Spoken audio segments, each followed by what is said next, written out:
बांग्लादेश में इस्कॉन ने चिन्मय कृष्ण दास प्रभु की गिरफ्तारी के बाद विरोध में ढाका की सड़कों पर उतरे हिंदू समुदाय की रैलियों पर हमला कर दिया। इस हमले में 50 लोगों के घायल होने की जानकारी सामने आई है। बता दें कि बांग्लादेश में हिंदुओं पर हो रहे अत्याचार के विरोध में प्रदर्शन करने पर इस्कॉन के चिन्मय प्रभु पर कार्रवाई की गई है। उनको देशद्रोह और सांप्रदायिक सौहार्द बिगाड़ने के आरोप में बांग्लादेश पुलिस ने ढाका एयरपोर्ट से गिरफ्तार किया है। इसके खिलाफ हिंदू समुदाय के लोग ढाका की सड़कों पर उतर पड़े हैं और जाम भी लगा दिया है। चिन्मय प्रभु बांग्लादेश में सनातन जागरण मंच के प्रवक्ता के रूप में भी काम कर रहे हैं।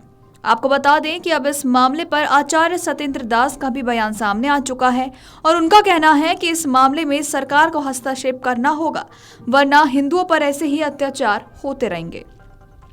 तो आइए आपको भी सुनाते हैं कि सत्येंद्र दास ने अपने इस बयान में क्या कुछ कहा है।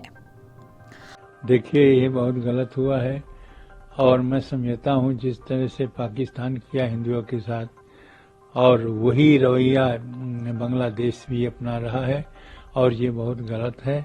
जो लोग थोड़ा सा हिंदू में जागृति आती है और उसका नेतृत्व करते हैं, उनके ऊपर इस तरह से उनकी गिरफ्तारी कर रहे हैं, ये गलत है और इस पर हमारी सरकार को भी संज्ञान लेना चाहिए, क्योंकि जब तक सरकार नहीं बोलेगी और उस पर कुछ नहीं कहेगी तब तक इसी तरह से हिंदुओं के ऊपर अत्याचार होता रहेगा और उनको एक एक करके और गिरफ्तार करते रहेंगे और जहां उनकी शक्ति है उसको कमजोर करते रहेंगे।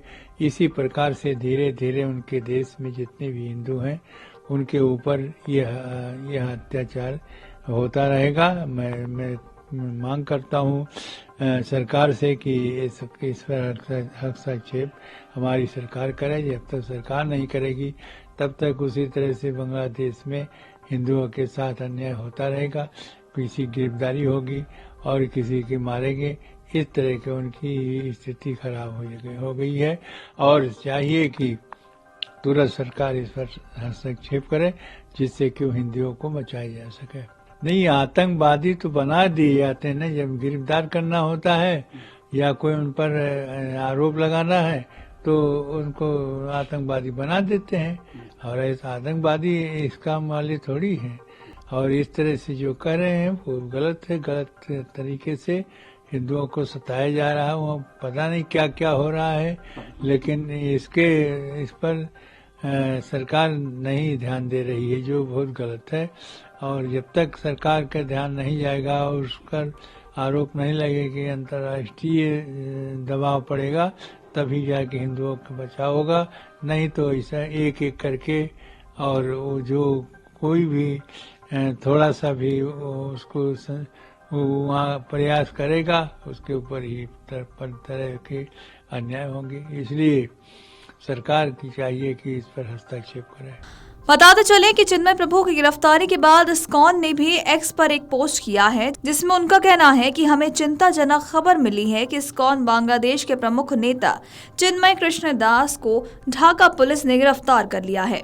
यह आरोप लगाना गलत और अपमानजनक है कि इस्कॉन का आतंकवाद से कोई लेना देना है। इस्कॉन भारत सरकार से तुरंत कदम उठाने और बांग्लादेश सरकार से बात करने की अपील करता है। हम एक शांतिपूर्ण भक्ति आंदोलन है। हम चाहते हैं कि बांग्लादेश सरकार चिन्मय कृष्ण दास को जल्द ही रिहा करे। हम भगवान कृष्ण से इन भक्तों की सुरक्षा के लिए प्रार्थना करते हैं। 30 अक्टूबर को बांग्लादेश में राष्ट्रध्वज का अपमान करने के आरोप में देशद्रोह अधिनियम के तहत चिन्मय कृष्ण दास प्रभु समेत 19 लोगों के खिलाफ मुकदमा दर्ज किया गया था। बता दें कि इस मामले में 2 लोगों को गिरफ्तार अब किया जा चुका है और आरोप है कि 25 अक्टूबर को चटगांव के लाल दीघी मैदान में सनातन जागरण मंच ने 8 सूत्री मांगों को लेकर एक रैली की थी। इस दौरान एक चौक पर स्थित आजादी स्तंभ पर कुछ लोगों ने भगवा ध्वज फहराया था और इस ध्वज पर आमी सनातनी लिखा हुआ था। इसे लेकर चिन्मय कृष्ण दास पर राष्ट्रीय झंडे की अवमानना और अपमान करने का आरोप लगाया गया है। अक्टूबर से अल्पसंख्यकों की सुरक्षा और अधिकारों की मांग को लेकर सनातन जागरण मंच ने चटगांव में विरोध प्रदर्शन शुरू किए हैं।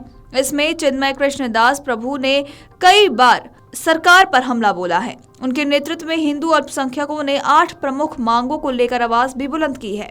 बता दें कि इसमें अल्पसंख्यकों के विरुद्ध अपराध शामिल लोगों पर मुकदमा चलाने के लिए न्यायाधिकरण का गठन, पीड़ितों को मुआवजा और उनका पुनर्वास, अल्पसंख्यक संरक्षण कानून को लागू करने, अल्पसंख्यक मामलों के मंत्रालय का गठन, शैक्षणिक संस्थानों और छात्रावास में अल्पसंख्यकों के प्रार्थना स्थल और पूजा कक्ष बनाने, हिंदू, बौद्ध और ईसाई वेलफेयर ट्रस्टों को प्राथमिकता देने, संपत्ति हस्तांतरण अधिनियम लागू करने, पाली और संस्कृत शिक्षा बोर्ड के आधुनिकीकरण और दुर्गा पूजा में 5 दिन की छुट्टी की मांग शामिल है। Video desk amarujala.com। अगर आप ये वीडियो YouTube पर देख रहे हैं तो हमारे चैनल को सब्सक्राइब कर बेल आइकन दबाएं और Facebook पर देख रहे हैं तो हमारे पेज को लाइक करें। 8 मिलियन प्लस सब्सक्राइबर, आपके इस भरोसे के लिए बहुत धन्यवाद।